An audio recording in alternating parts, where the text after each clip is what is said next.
这波的疫情嘛，冲击到就业的市场，特别是今年4、5月啊，就要来毕业的大学生，所以劳动部推出着安稳青年就业的计划，只要愿意请今年毕业的大学生，请一个，安尼1个月就补助予头家12000块，总共补助12个月，都是希望今年6万个大学的毕业生，袂讲一个毕业就来失业。咱嘛有访问到今年要毕业的大学生，因讲本地要毕业啊，想要好好来发挥一下，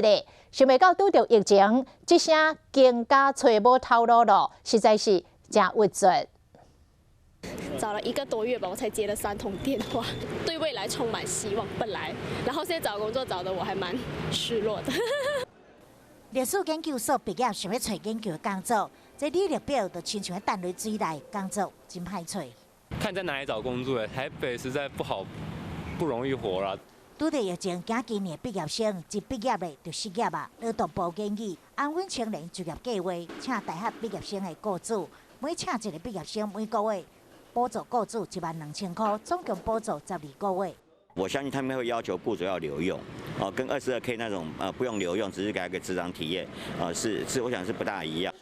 劳金的员工要变成是做线工的，新鲜人就业才有保障。劳动部嘛有推出安心即时上工计划，好受到疫情冲击，工时减少，劳保投保薪资伫23800以下，部分的工时劳工会当伫公部门工作，每个月80小时，每小时158块，每个月当摕到12640块的工作津贴。若是疫情无转好，政府会启动公共服务短期上工计划，提供7万个公部门的专职工作，予失业的劳工每个月会当摕基本工资23800，会当领6个月。